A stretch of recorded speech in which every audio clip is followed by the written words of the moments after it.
you're suicidal right now? So you cannot sit up here and have values in one place and then turn them completely off in order to work, in order to secure the bag, in order to do that, because then you're going to be in conflict internally.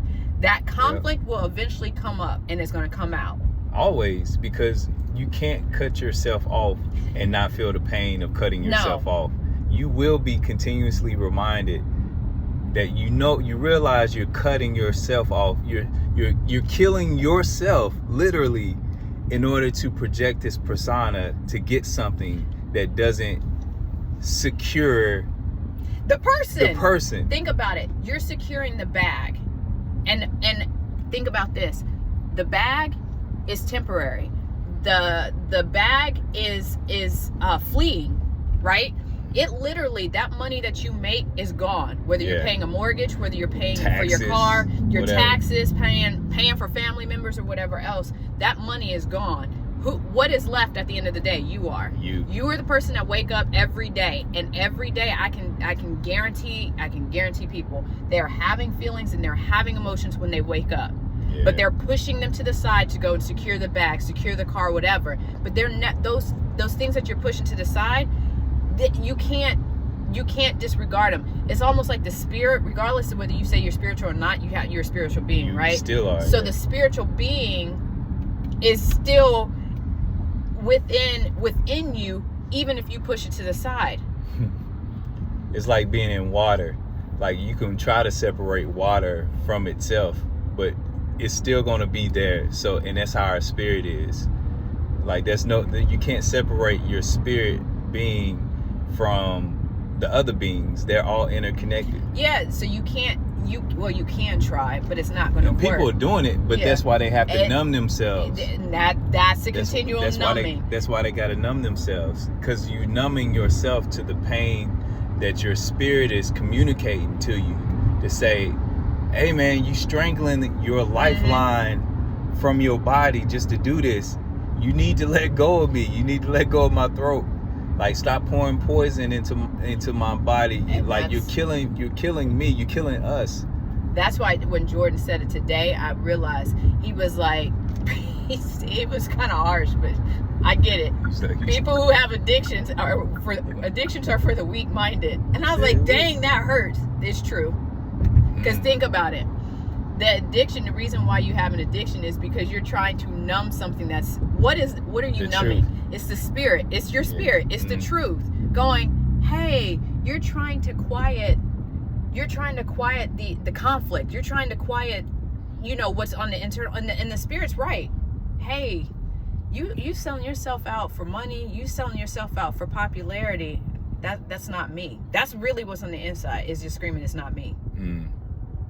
That's just what it is. You're numbing yourself. That is right. You're numbing the feelings that you're having in the conflict. But the self is the prize. Yeah. The self is the thing that lasts for eternity, right? That self, that person, that is the prize. The way God made you, He's saying that, yo, that's the prize. You don't need no other applause. Nope. You don't need no other acceptance. And yeah, you live in a world that tells you differently than that. Yeah, but that's why it's so important for us to be proclaiming this gospel, this good news, is to say, no, the one that God created you to be, even though those things happened to you, and it sucked and you felt the pain, but His seed in you is incorruptible. Because He's the one that put it in there. Right. He's the one that created it. And we just have to align ourselves with that, right? Be able to put down the lies of what people have told us and the things that happen to us long enough to see, when I align myself with this, I am empowered. This is what allows me to be empowered. First of all, because I know who I am, outside of minus all those things that used to tell me that I wasn't nothing. Now I know myself, and then from that place, I can act. I can exercise my spiritual gifts, because more people need to be activated in order. It's like the parts of the body. Like, God is if the body of Christ is alive right now on earth, and most of it is deactivated, then majority of the body of Christ is paralyzed. If you think about it, that's why we don't see the fullness of the gospel right now. Because majority of the body of Christ is paralyzed or cancer or gangrene, and the body of Christ is sick right now, which makes it it's affected, which means that it's ineffective. That's why the world is winning right now. And that's why it takes people individually that God is tapping on the doors of our spiritual consciousness and awareness, like, hey, yeah, all right, I know that you had cancer. I know that you were in poverty and you weren't, you down because you weren't being successful. I know you feel this way. I know you down because this happened to you. All right, but I'm telling you, the truth of the matter is, it's time to wake up and shake that stuff off. Lazarus, come on out that tomb. Come on out the tomb. All right, take off them grave clothes, because I know that's what everybody knew you. But we walking around in our grave clothes. We walk around in these false chains and lies of we can't do this or we can't do that. And it's God in his mercy, in his manifold mercy, is like, nah, it's time to come on up out of that. Because the body of Christ can't come alive if we as the individual don't come alive. And the more of us that comes alive to tell the truth, to do our part in the way that he created us to do our part, then the faster the body can start waking up. Oh yeah, and this is numb, because like the world is telling us this is the only way. Like the world will tell us that the world's pleasure and those things that it has, like I say, secure the bag, is the only way we can feel what? Alive. Yeah, alive. And is deadening us. It's decaying us. We're decaying while still alive. Absolutely. We're dying while we're supposed to be living. Yeah, because we're not meant to be this way. We are not meant to be this way. I'm not staying sick. I'm not staying toxic. And just really freeing of all of that. But I just realized that as long as we submit to what the world is telling us, we're going to continue to be that way. It's either what God tells you or it's what the world tells you. Whichever one you hold on to, that's what will be. That's the truth. That's gonna be your truth, right? Yep. Whatever you secure yourself and you bond yourself with, or bind yourself with, that's gonna be the truth. That is it. And yeah, I don't know why it's happening now, but I'm like, yeah, I get it. It's I happening, see it. and we want to flow with it. And that's why that's why we're sharing this and recording this, because out of the rawness of God is literally pouring this out in us. Like, we had bits and pieces of it, and we were attempting to figure out why are we going through this situation. Why is everything uncomfortable right now and not working out? And then all of a sudden we come together and pray and agree, and now he's just pouring this stuff out of us. It's like prophesying in the spirit, like God poured his spirit out, and now we're back online and all this stuff is coming out. But it's not all stuff, it's all this truth that we have been living, and now we're starting to see the commonalities in not just in our lives, but the lives of the people who we're close to right now, who is willing to speak up. Like, multiple people got laid off from their job that we know of within the same time frame. Multiple people have left their jobs. Multiple people are experiencing crazy things that are happening against them, and I know why now, because the enemy knows that God is knocking on the doors, and he's getting ready to do something. He's waking up more of the body, and he wants to keep us asleep. He wants us to fall back. As long as we're sick, honestly, as long as you're sick, you're gonna look for those temporary things to either numb, make you feel better, or whatever else. Yeah, and fall back into those old patterns of believing. It's like in the Matrix. The last one, even though I don't like the last movie, it had this part in it, because the Matrix kept trying to make sure that once Neo and what's the name, they started to wake up, they would inject them in a whole nother body, in a whole nother life, so they wouldn't recognize themselves. And so it's like but they couldn't help. They couldn't stop them from waking up. Here's the thing: they couldn't stop them from waking up. Eventually, they would live their lives, and eventually, because of their connection to each other, they will always find a way back into their lives, and then they'll begin to start waking up, and then the Matrix will work hard to try to get them to go back into another life. So yeah, that's the only part that makes sense. But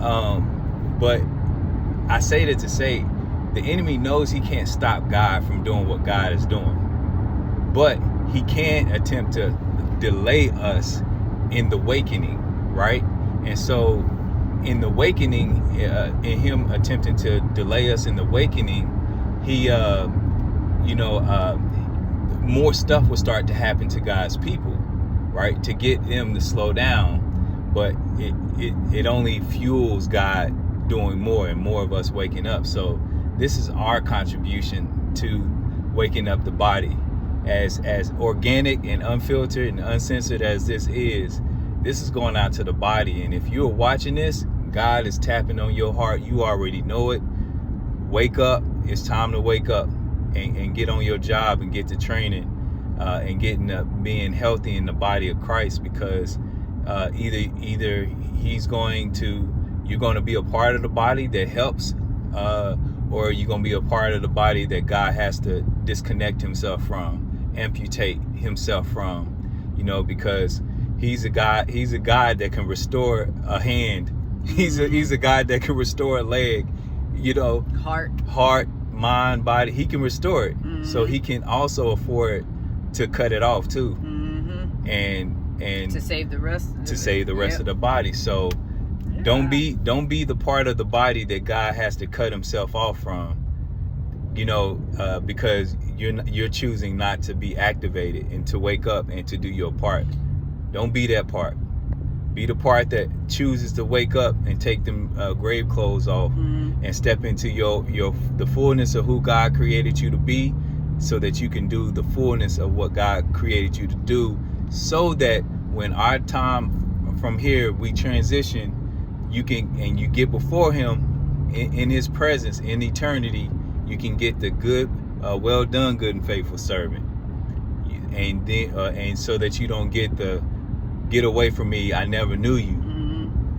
And notice also one thing is, like, we will also tend to externally blame when everything is a relationship with God. You have to have your own relationship with God. It's not, you can't look at somebody else and say, because of somebody else I didn't have a relationship with God. That's not gonna work. Because it is your own individual experience. It's your own individual relationship. And church hurt ain't gonna be no excuse either for you sitting on the sidelines. Nope. Like a lot of us got church hurt because we've been awake. And a lot of the church has been sick. There's been a lot of wolves in sheep's clothing in the church. Yep, that's why so many people have turned away from the church, including myself, during COVID. COVID was a wake-up call. Absolutely. COVID, I was like, nah, we don't need to. And then when I started to see, like, the church wasn't doing what it needed to do during COVID, I was like, oh, snap, something's wrong. The church, I describe myself as a person that runs into the fires. Actually, I don't describe, my therapist did. But the church should be the one, I saw that. The church should be the one that runs into the fire to save, correct? Yeah. It shouldn't be the one going in the opposite direction. That's what we are called to do. So that's one of the things that seem to have been, backing off. And that's a telltale sign that it's sick. Yeah, for sure. I mean, because the body knows that God has the ability to regenerate the body. So why would the body be afraid of losing itself when he can regenerate it? That's because we not underneath his truth. We're being deceived. So it either is or is not. There's no in between. It's either the truth or it's a lie. In that part, it is black and white. Very black and white. Black or it's white. It's either godly or not from God. And people are like, no, there's a gray area. Nah. Not in that anyway. There's gray areas in other things. And as far as what we know and what God hasn't chosen to reveal to us yet, but he's still, demanding or commanding us to do something. Yeah, there's some gray areas in that. But as far, But what he's already established, go ahead, brother. What he's already established, ain't no gray area in that.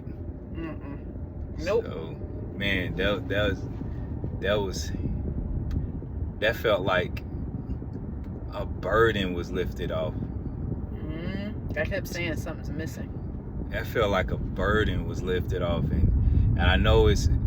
I'm just gonna upload this, but I just know that this is gonna be freeing for so many people, man, especially God's children. Like, so I just pray that the Spirit does what the Spirit does, and we continue to do what we're supposed to do. We know the Spirit will when you continue to do what you're Absolutely. supposed to do. So we ain't even gotta. That's not even a prayer. It's a prayer that once you're in obedience, that's all you need to do. That's it. You're in alignment with what God is already doing. That's it. That's it. Right. So, God bless. Let's continue to wake up and fight the good fight. Peace and blessings.